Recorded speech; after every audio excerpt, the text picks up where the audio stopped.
Saudamos aos irmãos com a graça e a paz do Senhor Jesus. Vamos abrir a palavra de Deus, meus irmãos, no livro do Êxodo, capítulo 20, versículos de número 4 a 6. Hoje, com a bênção do Senhor, estudaremos pela manhã o segundo dos 10 mandamentos e no culto da noite, se o Senhor assim nos permitir, o terceiro mandamento. Livro do Êxodo, capítulo 20, versículos 4 a 6. Eu quero convidar você a ler comigo, para que façamos isso todos juntos, a uma só voz, esses 3 mandamentos que compõem a redação esses 3 versículos que compõem a redação do segundo mandamento. Êxodo 20, versos 4 a 6. Leamos juntos o que nos diz a palavra de Deus. Não farás para ti imagem de escultura, nem semelhança alguma do que há em cima nos céus, nem embaixo na terra, nem nas águas debaixo da terra.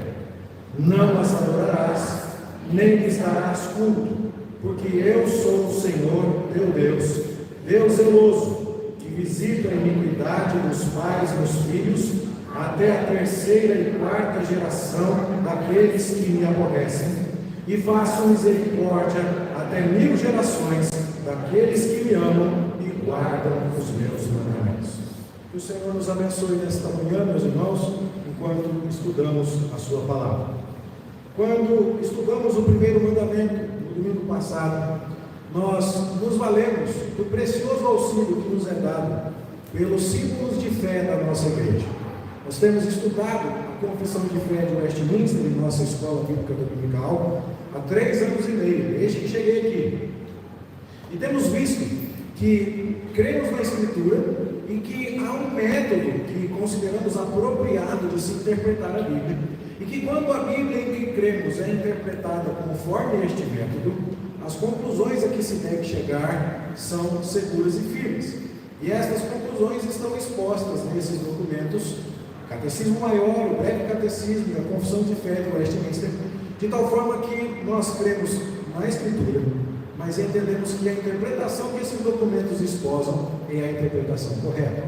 E assim, nós nos valemos da sabedoria que Deus concedeu àqueles nossos irmãos do passado, para interpretar a Escritura, e entendendo que eles de fato estão corretos, concordamos com eles quando eles dizem que na sua primeira maneira de interpretar a lei, nós devemos lembrar que a lei é espiritual, e ela se estende tanto ao entendimento, à vontade, aos afetos e a todas as outras potências da alma, como as palavras, as obras e ao procedimento. Nosso Senhor Jesus, quando interpretou o mandamento de não adulterar, disse que aquele que olhava para uma outra mulher com intenção impura quebrava esse mandamento. Quando interpretou o mandamento de não matar, disse que aquele que odiava o seu irmão quebrava esse mandamento. E os nossos irmãos da Assembleia de Westminster foram muito felizes em dizer: com isso, nós temos que perceber que o Senhor Jesus não está interessado apenas na nossa obediência externa, mas também nos nossos próprios sentimentos, nas nossas volições, naquilo que acontece lá dentro do nosso coração. Deus não quer apenas uma obediência exterior aos mandamentos, mas Ele quer que você ame essa lei e que você a obedeça no mais íntimo do seu ser. E até aqui nós caminhamos bem, muito embora, quando a gente leu, não terás outros deuses diante de mim, e chegamos à conclusão de que quando a gente corre para a comida, para esquecer um problema, nós estamos quebrando esse mandamento, a gente acaba percebendo que não é tão simples cumprir os mandamentos de Deus. Não foi à toa que domingo passado alguns irmãos me procuraram e falaram: pastor, hoje não sobrou nada para ninguém, todo mundo apanhou, e é verdade. Os mandamentos de Deus expõem o nosso pecado, expõem a nossa incapacidade de agradar a Deus mediante a nossa obediência.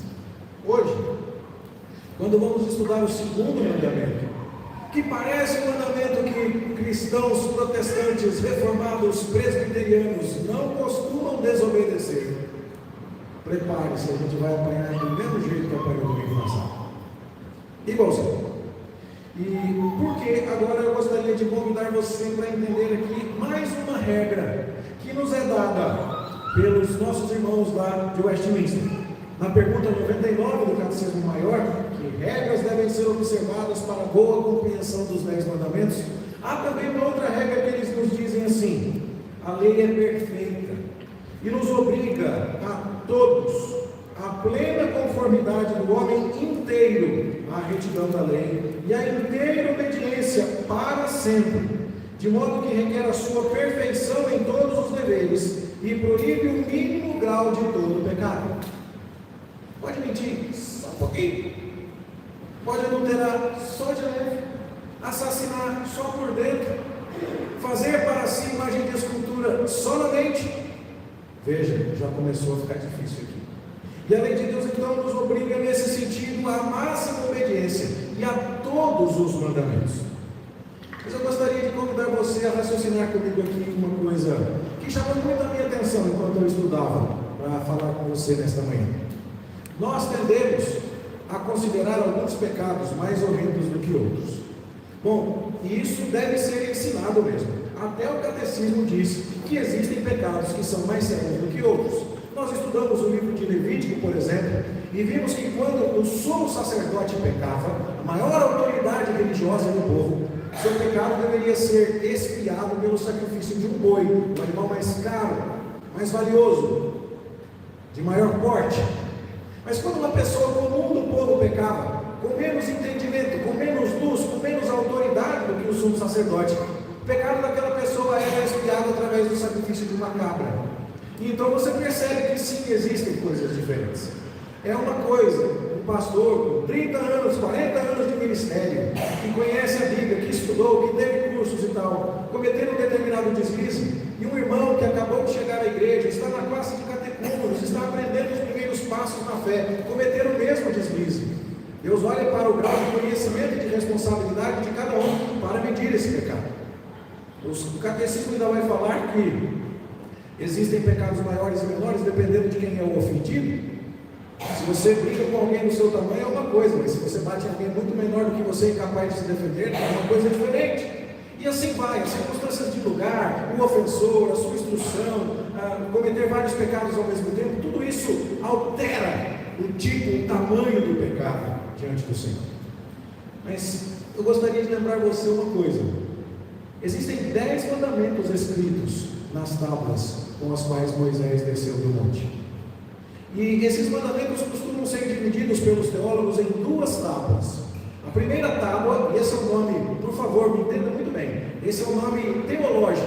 Primeiro, porque tábua a gente pensa em madeira, e aquelas eram tábuas de pedra, certo? Segundo, porque os 10 mandamentos estavam escritos nas duas, tá? Não era uma tábua com alguns e não coube todos nesta, e aí a outra tábua tinha o resto. Não. Os 10 mandamentos estavam escritos nas 2 tábuas iguaizinhas. Eu vou explicar isso mais tarde, mas para que você saiba, uma pedra completa contendo os 10 mandamentos era a cópia contratual de Israel, e outra tábua completa contendo os 10 mandamentos era a cópia contratual de Deus. Quando você assina um contrato de aluguel, a pessoa que te alugou a casa tem uma cópia do contrato e você tem outra, tá certo? Então uma fica guardada com você e a outra fica guardada com ela. Moisés desceu do monte com a tábua de Deus e com a tábua de Israel. E ele guardou a tábua de Deus na casa de Deus, que era o tabernáculo. E Israel guardou a cópia de Israel no santuário de Israel, que era o tabernáculo também. Ok? Então as 2 tábuas eram iguaizinhas. E as 2 tinham os 10 mandamentos. Mas para efeito de estudo, os teólogos dividem as 2 tábuas em 2 tábuas. Cada uma das pedras que continham os 10 mandamentos costuma ser dividida em a tábua relativa a Deus e a tábua relativa ao homem. Então há 4 primeiros mandamentos que são relativos a Deus, que é não ter outro Deus diante dele, não fazer imagem de escultura, não tomar o seu nome em vão e guardar o dia de sábado. Os teólogos, quando falam da primeira tábua da lei, costumam se referir a estes 4 primeiros mandamentos. E quando se referem à segunda tábua da lei, se referem aos demais: honrar pai e mãe, não matar, não furtar, não adulterar, não cobiçar, não dizer falso testemunho, e assim vai. E aí então, meus irmãos, nós costumamos tratar com muita seriedade a quebra de um dos mandamentos da segunda tábua. Fulano adulterou, fulano assassinou, meu Deus, é ladrão, uau! Mas quando alguém quebra os mandamentos da primeira tábua, como não guardar o dia do Senhor, como tomar o nome de Deus em vão piadinha sem graça? Ou como fazer para si imagens da divindade? A gente não se escandaliza tanto. E a pergunta é: quem deixou? Quem deixou? Quem colocou essa hierarquia que quando Deus é o maior ofendido, a gente não fica tão indignado quanto ficamos quando o homem também o é? Por quê? Quem nos autorizou a achar que quebrar a guarda do dia do Senhor não é tão sério quanto adulterar? Quem nos autorizou a pensar que fazermos representações da divindade não é tão sério quanto assassinar? Aonde? Se esses mandamentos estão todos escritos nas tábuas com as quais Moisés desceu da montanha. Isso deve chamar a nossa atenção. E se os mandamentos devem ser guardados ao máximo, se a mínima desobediência deles não é tolerada, e assim nos colocam os nossos irmãos da Assembleia de Westminster, nós deveríamos levar isso extremamente a sério. E é por isso então que eu quero conversar com você desta maneira, olhando, portanto, para esse mandamento na sua totalidade. Na maneira como ele nos é apresentado aqui em Êxodo, este mandamento tem uma regra, ele tem uma explicação, um fundamento, ele tem advertências e ele tem promessas. E eu quero então olhar para esses 4 aspectos do mandamento conforme apresentado aqui. A primeira questão então a considerar é: qual é a regra? A regra é: não farás para ti imagem de escultura. A palavra fazer aqui tem a ideia de manufaturar, de trabalhar com ferramentas, e a palavra escultura é constantemente associada aos ídolos, aos falsos deuses. Então, o mandamento está proibindo que se faça com a habilidade manual, com o artesanato humano, representações da divindade de deuses, quaisquer que sejam eles. Isso deve ser entendido principalmente se você se lembra que os israelitas que receberam essa lei estavam vindo do Egito. Foram 430 anos em que eles estiveram lá escravizados. E se você se lembra de algumas das apresentações que fizemos aqui, eles receberam muita influência egípcia, onde havia deuses com corpos humanos e formas misturadas, cabeças de animais, por exemplo. Havia deuses com cabeça de cachorro, Deus com cabeça de coruja, deusa com corpo de rã, de cobra e de tantos outros, e a divindade era retratada no Egito de forma extremamente comum, através dos animais. E então o mandamento é para dizer: você não vai fazer semelhança nenhuma do que há na terra, no céu ou embaixo da terra. Nada de peixe, nada de réptil, nada de anfíbio, nada de mamífero, nada de ave, nenhuma representação da divindade através destas coisas. E a preocupação não era algo, que revelasse um zelo desnecessário da parte de Deus. Não. Você sabe que Moisés faz toda esta cerimônia com o povo, Deus entrega os mandamentos e logo em seguida Deus chama Moisés para a montanha. Moisés, vem cá, eu vou te mostrar a casa que você vai construir para o povo de Israel me adorar. E Moisés passa 40 dias lá em cima e recebe inclusive as tábuas por escrito. E quando ele chega, o que é que tinha acontecido? Eles tinham feito um bezerro de ouro. E por que será um bezerro? É porque o deus Apis no Egito era cultuado. E curioso que quando o bezerro de ouro foi feito, eles não fizeram, no entendimento deles, uma imagem do deus Apis egípcio. Não. Se você quiser acompanhar na sua Bíblia, eu vou ler agora em Êxodo 32, versículos 4 e 5. Mas o que eu vou ler ali, você pode ouvir aqui e acompanhar a minha leitura. Arão trabalhou no ouro com um buril e fez dele um bezerro fundido. E então as pessoas de Israel disseram: são estes, ó Israel, os teus deuses que te tiraram da terra do Egito. Você percebe que foi exatamente essa expressão com a qual Deus abriu os 10 mandamentos? Foi essa expressão com a qual Deus se manifestou ao povo no Monte Sinai. E o povo disse: Senhor, tudo que o Senhor falou nós faremos. Moisés, fale com Deus. E eles não questionaram isso. Eles disseram: de fato o Senhor nos tirou da terra do Egito. Mas quando Moisés se ausenta, eles querem ter uma representação visível de Deus. E o que é que eles fazem? Eles fazem um bezerro e dizem: esse aqui, estes são os deuses que nos tiraram da terra do Egito. Arão, o irmão de Moisés, verso 5 de Êxodo capítulo 32, vendo aquilo, edificou um altar diante daquele bezerro e apregoando disse: amanhã será festa ao Senhor. Ou seja, eles estavam retratando o próprio Senhor que os tirou da terra do Egito.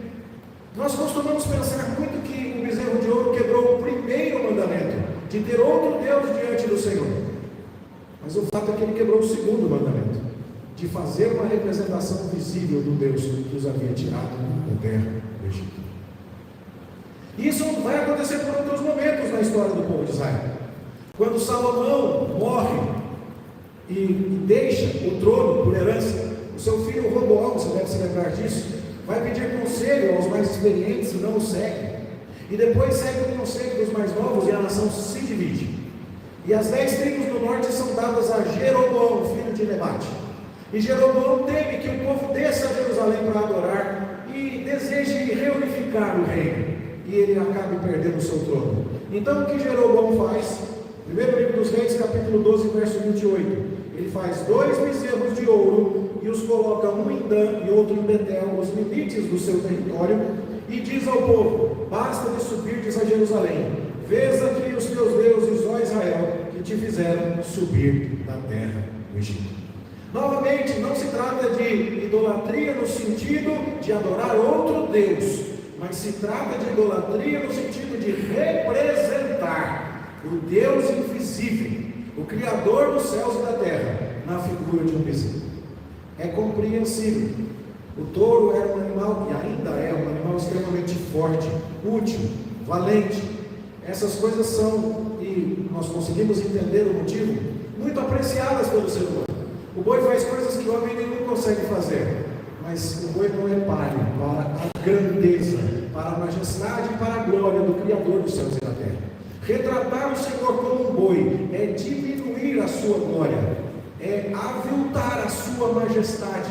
Isso não deve ser feito. Isso acontece também mais tarde nos dias de Jeú. E agora eu leio em 2 Reis, capítulo 10, 28. Jeú foi chamado para exterminar a idolatria a Baal. Jeú foi o homem que Deus usou para matar aquele Acabe e aquela Jezabel, que bancavam no palácio, na mesa do seu palácio, 450 profetas que adoravam a Baal. E Jeú foi lá e exterminou toda a casa de Acabe, inclusive os seus 70 filhos, 70 príncipes. E no entanto, quando nós vamos ver o resumo do seu reinado, nós lemos em 2 Reis 10, 28 assim: Jeú exterminou de Israel a Baal, porém não se apartou Jeú de seguir os pecados de Jeroboão, filho de Nebate, que fez pecar a Israel, a saber, dos bezerros de ouro que estavam em Betel e em Dan. E aí então no verso 31 de 2 Reis 10 nós lemos: Jeú não teve cuidado de andar de todo o seu coração na lei do Senhor. Veja, Jeú exterminou a idolatria a Baal. Jeú não permitiu que houvesse qualquer outro Deus no território de Israel. É o Senhor que será adorado, o único Deus, o que nos tirou da terra do Egito. Jeú não aceitava que outro Deus fosse adorado, mas ele aceitava que o Deus verdadeiro fosse adorado segundo a representação de um bezerro. E isso era exatamente o mesmo problema. Então, meus irmãos, nós seguimos lendo a Escritura, e quando chegamos ao Novo Testamento, nós encontramos o apóstolo Paulo pregando o Evangelho. E quando Paulo chega em Atenas, a capital intelectual do mundo, o texto nos diz, Lucas nos fala em Atos capítulo 17, que Paulo andava pela cidade de Atenas. As descrições de Atenas são impressionantes. Havia ali deuses de ouro, de prata, de mármore, de todas as espécies de materiais. É dito que uma das imagens da deusa Atenas podia ser vista a 40 milhas de distância da cidade, tal o seu tamanho. E o apóstolo Paulo, eu leio aqui em Atos 17, 16, o seu espírito se revoltava em face da idolatria dominante na cidade. E aí, então Paulo chama aqueles homens para falar com eles e diz assim: eu vi entre vocês um altar erigido ao Deus desconhecido. E é sobre esse Deus desconhecido que eu quero falar com vocês. E no verso 29 de Atos capítulo 17, Paulo diz assim: sendo pois geração de Deus, não devemos pensar que a divindade é semelhante ao ouro, à prata ou à pedra, trabalhados pela arte e imaginação do homem. Ou seja, não deve haver nenhum esforço da arte humana em representar Deus. em nenhuma outra forma. E como é que eu sei disso? Eu sei disso porque, além de ler o texto de Êxodo, entendendo este texto à luz do seu contexto, estamos saindo do Egito, onde as divindades são retratadas nas pinturas das paredes, nas estátuas no palácio de Faraó, e Deus não quer isso. Eu leio isso em Levítico capítulo 26, verso 1, outro versículo extremamente importante: não fareis para vós outros ídolos, nem vos levantareis imagem de escultura, nem coluna, nem poreis pedra com figura na vossa terra, para vos inclinardes a ela, porque eu sou o Senhor vosso Deus. Aqui fica bastante claro: não quero coluna, não quero estátua, não quero desenho, não quero pedra com figura, não quero representações da divindade. Quando nós vamos ao texto de Deuteronômio capítulo 4, onde Moisés está rememorando ao povo tudo aquilo que tinha acontecido, Deuteronômio 4:11 diz assim: então chegastes e vos pusestes ao pé do monte, e o monte ardia em fogo até o meio dos céus. Você estudou isso, Êxodo capítulo 19. E havia trevas e nuvens e escuridão, e então o Senhor vos falou do meio do fogo, e a voz das palavras ouvistes. As palavras aqui se referem aos mandamentos, porque os 10 mandamentos foram ditos pela própria boca do Senhor. Porém, além da voz, não vistes aparência nenhuma. O que foi que você viu de Deus, que não tenha sido a montanha, a nuvem, ou os trovões, ou o fogo? E a resposta é: absolutamente nada. Então Deus quis falar com você, Israel, através de palavras. Das suas 10 palavras, que nós costumamos traduzir como seus 10 mandamentos. E você não viu aparência de coisa alguma. O verso 15 de Deuteronômio 4 diz assim: guardai, pois, cuidadosamente a vossa alma, pois aparência nenhuma vistes, no dia em que o Senhor vosso Deus vos falou em Horebe, no meio do fogo, para que não vos corrompais, e vos façais alguma imagem, esculpida na forma de ídolo, semelhança de homem ou de mulher, semelhança de algum animal que há na terra. E assim vai. Ou seja, o mandamento, meus irmãos, é absolutamente claro: não se deve tentar retratar Deus de maneira alguma. E por quê? Porque todas as vezes que retratamos a divindade, lembrando-nos que a divindade deve ser o objeto da nossa adoração, nós estamos, de alguma forma, nos aproximando do Deus a quem devemos adorar, de modo diferente do que Deus estipulou para ser adorado. E então o propósito é que a adoração não seja contaminada.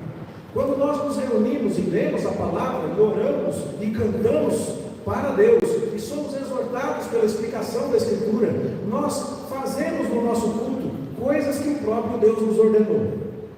Mas Deus não nos ordenou retratá-lo através de desenhos.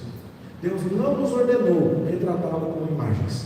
Deus não quis em momento algum que houvesse qualquer forma de representação daquele a quem nós havemos de adorar. E é por isso que o mandamento, além de proibir que as imagens sejam feitas, no verso 4, dá a explicação de que elas não devem ser adoradas. Isso deve nos lembrar que Deus não está proibindo que você desenhe. Deus não está proibindo que você desenhe uma bicicleta, que você desenhe um cachorro, que você desenhe um boi. Deus está proibindo que os seus desenhos sejam associados à adoração.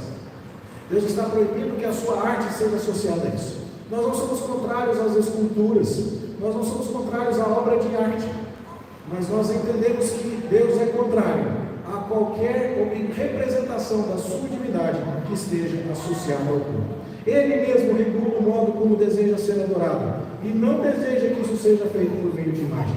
Deus nos deu palavras. Isso é importante, porque nós temos sucumbido às pressões de uma era que clama por imagens. Vá a uma escola, qualquer que seja, não é preciso que seja escola pública, pode ser uma escola particular, e inclusive de gente com grande poder aquisitivo e grande capacidade. Você verá que os nossos adolescentes estão cada vez mais impacientes para ler, que eles estão agora doidos para que saia logo um filme do livro que vai cair no Enem. Eles esperam que determinado cursinho publique um resumo em uma página de um livro de 400, para que eles não tenham que ler. E eles preferem assistir desenhos que contam histórias da Bíblia com liberdade artística não autorizada pelo Senhor, do que ler a Escritura. E foi interessante, meus irmãos, porque eu não agendei nada. Mas esta semana eu fui procurado por uma pessoa que dizia assim: pastor, eu fiquei encantado, eu estou assistindo determinado seriado. E eu nunca tinha imaginado que Nicodemos tentou expulsar 7 demônios de Maria Madalena, mas ele não conseguiu. E aí Jesus veio e terminou o serviço. Eu falei: pois é, mas isso nunca aconteceu mesmo. E sabe qual é o problema disso? O problema é que nós estamos aceitando que Deus, supostamente Deus, fale conosco por meios que Deus nunca quis usar para falar conosco. Deus podia ter esperado um pouco mais para mandar vídeos. Jesus mandando selfie. Jesus, sabe, pondo um tweet. Se bem que agora não pode mais, está proibido. Mas sabe, Jesus podia fazer um monte de outras coisas. Não. Deus foi servido no momento em que houve a palavra escrita, conversar conosco, dialogar conosco por meio de palavras. E é curioso, meus irmãos, porque quando nós vamos até a Reforma Protestante, nós vemos Lutero preocupadíssimo, porque o catolicismo dizia naquela época que as figuras e as imagens eram os livros dos ignorantes, que eram as maneiras como eles poderiam falar com pessoas que não sabiam ler. E aí a Reforma diz: mas a solução para o problema não é quebrar o mandamento de Deus para facilitar a compreensão das pessoas. Ao contrário, é permitir que todos saibam ler. E a Reforma então agora vai dizer: em cada igreja, uma escola. E é por isso que quando você vai batizar o seu filho, você tem que dizer aqui que você promete ensiná-lo a ler, para que ele venha ler por si mesmo a Escritura Sagrada. E não espere pelo dia em que você tenha de prometer que você vai dar uma tela para o seu filho, para que ele possa assistir um documentário ou um filme sobre a vida de Jesus, para que ele aprenda de Jesus num filme com liberdade artística, violando princípios bíblicos. Isso é extremamente sério, meus irmãos. Quando nós permitimos que o meio pelo qual a mensagem é dada seja controlado, a mensagem já foi controlada também. E Deus está dizendo: vocês não viram aparência nenhuma. Nós não temos uma única descrição sobre a cor do cabelo de Jesus Cristo, sobre o tamanho da sua barba, sobre o tipo do seu nariz. Nós não temos retratos da sua época. Nós temos muitas outras informações bíblicas a respeito do nosso mestre, mas nós não temos um único detalhe a respeito da sua aparência. E por quê? Porque Deus quis assim. E é um atrevimento da nossa parte pintarmos para nós, desenharmos para nós, retratarmos para nós coisas a respeito do divino Filho de Deus que não nos foram reveladas. Esta é uma maneira de quebrar o seu mandamento, de afrontar a sua majestade. A única imagem que Deus autorizou que o mundo tivesse a respeito de si mesmo fomos nós. Deus nos criou a sua imagem, a sua semelhança. E nós pensamos, e nós sentimos, e nós trabalhamos, e nós carregamos uma imagem agora corrompida pelo pecado, mas nós exibimos Cristo na medida em que agimos. Já existe uma imagem de Cristo caminhando, somos cristãos. E essa é a única imagem que nós temos autorização de produzir. Esse é o mandamento, meus queridos. E essa é uma questão extremamente séria. Nós não deveríamos aceitar o mínimo grau de descumprimento desta ordenança do Senhor. Isso deveria ser visto por nós como algo tão sério quanto adultério e assassinato. E nós nem sempre estamos dispostos a enxergar as coisas dessa maneira. Mas qual o fundamento dessa ordem? Nós vimos a ordem, mas qual a razão dela? E o verso seguinte vai nos dizer aqui, mesmo no capítulo 20, no verso 5, parte 2, parte B. Porque eu sou o Senhor teu Deus, Deus zeloso. Zeloso aqui é uma ideia de Deus ciumento. Aí você fala: pastor, mas Deus é ciumento. Deus é ciumento do jeito certo, querido. Se a sua mulher é tão ciumenta daquelas que você talvez já tenha visto uma mensagem no WhatsApp, né? Que quando uma moça vem pedir informação para você, né? O senhor sabe onde fica a padaria? E a mulher é tão ciumenta que não deixa você conversar com outra mulher que você tem que fingir que ela não respondeu. Ela fala: desculpe, vai embora. Esse tipo de ciúme não é bom, não. Isso é doentio. Agora, o marido adequadamente ciumento, ele não vai querer que outro homem tenha a foto da esposa dele na carteira. Não está certo? Ele não vai querer que a esposa dele saia postando que o Justin Bieber é fofo. E ele está certo. Isso não é um ciúme pecaminoso, isso é adequado. É porque a intimidade dele é para ela e a dela é para ele. E esse tipo de ciúme é saudável. Esse tipo de ciúme é aquele zelo com que nós guardamos e protegemos as pessoas a quem amamos. E sabe de uma coisa? Deus não quer você atrelado a outro Deus que não seja Ele. Mesmo que você ache que esteja sendo Ele, mas está se aproximando de alguém que não é Ele, porque Ele não contou para você qual é a aparência dele, qual é a forma dele. Ele só te deu palavras. Então, no zelo de Deus, Deus quer que você se aproxime dele do jeito que Ele é. E não que você tente formular uma ideia para si mesmo, um desenho, uma escultura para si mesmo de como Ele seria. Deus vai olhar e dizer: eu não sou nada disso, você está afeiçoado a mim de um jeito que eu não sou. E aí então, o que nós vemos? Nós vemos pessoas que constroem imagens na sua cabeça a respeito de Deus. Isso está errado, isso é a quebra do mandamento. Quantas vezes eu já ouvi dizendo: é que na minha opinião Deus é assim, Jesus seria assim. Olha, deixa eu te contar um negócio. Jesus já contou para a gente como Ele é, e depois disso a gente não tem direito de ter outra opinião, não. É para ler a Escritura. Vai ler a Escritura. Você vai encontrá-lo lá. Mas quando nós começamos a ter uma ideia diferente, sabe? Nós temos o nosso próprio palpite de como Deus seria, nós temos a nossa própria representação mental de como Cristo seria. Nós começamos a cair em pecados que, quando vemos nos outros, nos escandalizam. Deixa eu te dar um exemplo.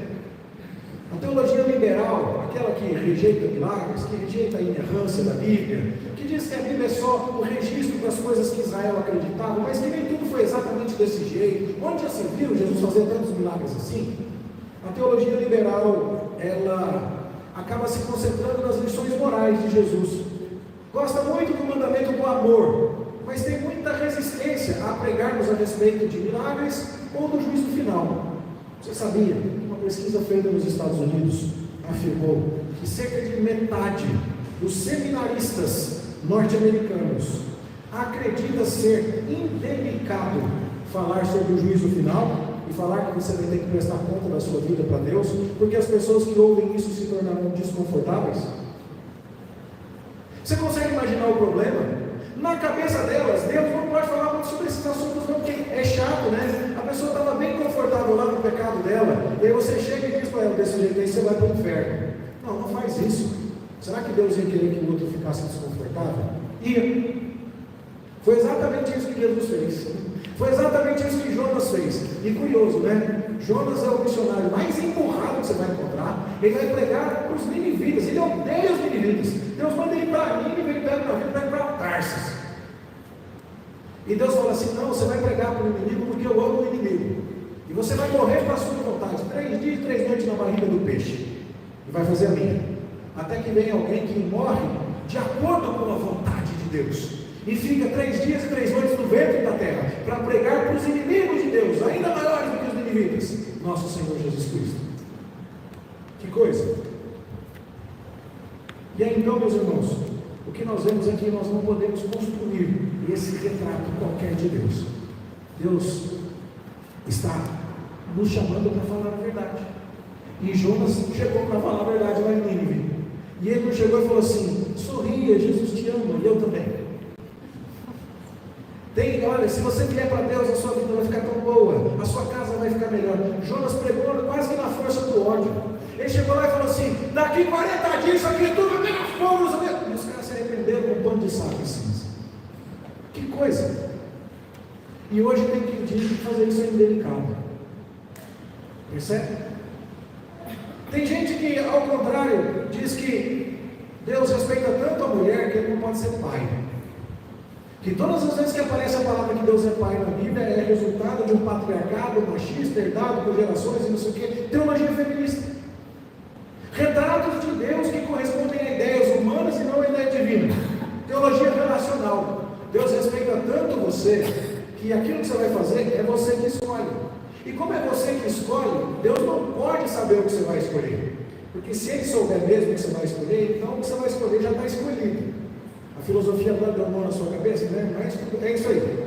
Se Deus realmente soubesse quais seriam as suas escolhas, então você não poderia escolher de outro jeito, porque Ele já sabe como vai ser, então de certa forma isso já está determinado. insistindo na liberdade do homem. Tem gente que diz: pois é, Deus não sabe nada do que vai acontecer, não. Porque se ele souber, acabou a nossa liberdade.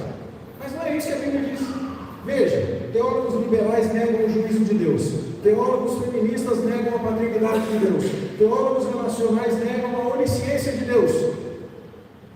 Todos porque querem se relacionar com Deus que está de acordo com as suas expectativas e o seu vislumbre. E nós vamos cometer o mesmo pecado de retratar Deus de um jeito que corresponda à nossa imaginação e não à sua revelação da sua palavra. Não, nós não podemos fazer isso. Nós não podemos adorar a um Deus que tenha características que não nos foram reveladas. E Deus revelou a nós através da sua palavra. Todo idólatra se apoia na ideia absurda de que o ser humano pode tentar construir a sua própria imagem a respeito de Deus. Nós não podemos fazer isso. O que Deus quer que saibamos está revelado na sua palavra. E nesse sentido, meus queridos irmãos, as novelas da Rede Record são um absurdo desserviço ao cristianismo brasileiro. Quantas e quantas vezes eu já tive que corrigir as coisas. Pastor, eu não sabia que a irmã de Moisés tinha uma loja de tapete. Eu falei: nem Deus sabia dessa. Porque não teve. Quem falou isso para você foi Edir Macedo, não foi Moisés. Aprende. Não sabia. Contei agora, né? Que Nicodemos tentou expulsar o demônio de Maria Madalena. Não tentou. E a pergunta é: por que nós nos envolveremos com estas coisas que estão nos trazendo conceitos errados a respeito de Deus? Não devemos fazê-lo, meus irmãos. E Deus dá a advertência. Ele dá a regra, Ele dá o fundamento da regra. Ele é um Deus ciumento. Ele quer você se relacionando com quem Ele realmente é. Ele quer que você carregue consigo a imagem dele que Ele te deu, e não o retrato dele que outros pintaram, nem você pintou. E Ele diz o que aqui na advertência? Eu sou Deus que visita a iniquidade dos pais dos filhos até a terceira e quarta geração daqueles que me aborrecem. Muitas pessoas tentam suavizar essa ideia aqui, dizendo: não, olha só, isso aqui deve ser visto numa perspectiva sociológica. Não é que Deus pune o filho por causa do pecado do pai, é que o pecado do pai traz consequências e elas acabam atingindo o filho. Bom, isso é verdade. O pecado do seu pai e da sua mãe traz consequências sobre a sua vida e atinge você sim. Mas o fato é que aquilo que o seu pai ama e o que o seu pai adora tende a ser adorado por você também. E sabe qual era a alegria da vida do meu pai? A alegria da vida do meu pai era chegar aos domingos e levar a família no restaurante. Ele tinha uma outra alegria que eu sabia desde cedo que era muito errada, que era o cigarro. E era o cigarro junto com o café. E durante muito tempo eu achei que café não era coisa de Deus, sabe? Mas aí, se for pastor e não tomar café, parece que não tem chamado, né? Tem que ir na casa dos crentes e tomar café. E aí, com o tempo, eu consegui vencer a minha barreira com o café. A barreira com o cigarro sempre continuou, graças a Deus. Mas o meu pai tinha uma coisa que lhe dava profunda alegria, que era levar a família ao restaurante. E hoje, se você perguntar ao Márcio o que dá alegria para ele, é isso. Se a Priscila falar que bateu o dedinho do pé no canto do sofá, eu falo: conheço um ótimo restaurante. Como se isso curasse todos os problemas da vida. É um lugar onde eu estou muito feliz. E esse não é um problema. Estar com a minha família reunida em torno da mesa é algo que a Bíblia valoriza. Mas eu aprendi a valorizar isso com o meu pai. Percebe? Os filhos tendem a adorar os deuses que seus pais adoram. E Deus está dizendo: veja bem como você vai me adorar, porque eu vou visitar esse pecado nas gerações seguintes. Adorem-me do jeito que eu mesmo estipulei. Não é por acaso que quando você lê a história de Acabe, você percebe que Acabe e Jezabel, e os 70 filhos de Acabe, não todos eles como Jezabel, obviamente, mas os 70 filhos de Acabe foram exterminados porque eram todos igualmente seguidores de Baal. Assim, meus irmãos, Deus está dizendo que Ele visitará a iniquidade. Não porque o pecado de um se torna automaticamente a maldição do outro. Isso é maldição hereditária, nós não cremos nisso. Deus fala claramente que a alma que pecar, essa morrerá. Ele deixa bem claro isso. Mas o fato é que nossa adoração contamina os nossos filhos. Nosso conceito de Deus impacta nossos filhos. Nossa maneira de representar Deus transmite aos nossos filhos o conceito de Deus. E Deus não toma por inocente aqueles que o conceitam de maneira inadequada. Por fim, Deus faz uma promessa aqui. A promessa de que Ele fará misericórdia até 1000 gerações daqueles que o amam e guardam os seus mandamentos. Meus queridos, nós não temos a ilusão de que pessoas que amam a Deus terão todos eles sempre, em 100% dos casos, filhos crentes. Abraão é o pai da fé, mas tem um filho chamado Ismael que não está no céu, que foi rejeitado. E Jacó foi escolhido, mas ele tem um filho que também não está no céu e foi rejeitado, chamado Esaú. Isso é tão claro nas Escrituras que nós não podemos fugir dessa verdade. Sim, é possível que crentes que amam verdadeiramente a Deus tenham filhos que não sigam esse caminho. Mas o meio ordinário da comunicação da fé é quando nós amamos ao Senhor e o adoramos de tal forma que os nossos filhos aprendem conosco. Que quando nós valorizamos algo, que os nossos filhos valorizem também. Vira e mexe, sou chamado a socorrer alunos que estão com dificuldades. Sou chamado a socorrer crianças na igreja que estão com dificuldades. E sabe o que percebo? Que na maioria das vezes o problema não nasceu com a criança. Ela aprendeu isso dentro do contexto. Ela viu o que os seus pais fazem, o que os seus pais valorizam, como os seus pais reagem, como os seus pais resolvem os problemas, como os seus pais envolvem Deus na vida, e elas estão respondendo a isso. Se nós adorarmos ao Senhor de maneira correta, se nós o valorizarmos, se nós o seguirmos adequadamente, nós seremos abençoados e os nossos filhos também. É isso que este mandamento requer, meus irmãos. E isso não é qualquer coisa. Isso significa muito. Significa que numa era digital, numa era midiática, numa era da imagem, Deus está chamando você para ser uma pessoa de leitura. Deus está chamando você para ler a sua palavra. Foi esse o meio que Ele deixou. Desliga a tela e abre a Bíblia. Isso é sério. E o mínimo grau de desobediência deste mandamento não deveria ser tolerado entre nós. E eu sei, meus irmãos, que algumas dúvidas estão nas cabeças de vocês agora. Razão pela qual eu, inclusive, desisti de dar aula na escola dominical sobre o assunto natural. Não que semana passada tenha sido uma aula de escola dominical bem tranquila. Mas hoje eu vou falar sobre isso. A continuação deste assunto na nossa aula de escola dominical. Aproveito já para avisar aos irmãos que me acompanham pela internet que esta aula não será transmitida e nem gravada. Por qual razão? Porque eu encontrei de um pastor amigo e muito próximo uma aula tão bem exposta a respeito desse assunto que eu pedi a ele a autorização para usar os slides dele da aula. E essa aula já se encontra na internet, no YouTube. Então o que eu farei? Eu vou usar o material dele, porque Deus não me pediu para ser inédito, nem original, Deus me pediu para ser fiel. Ele já falou sobre isso melhor do que eu seria capaz de fazer. Eu vou dar a ele todo o crédito e através dele glorificar a Deus e conversar com você sobre isso. Mas não vou permitir que vá um vídeo à internet com um conteúdo que não fui eu que produzi.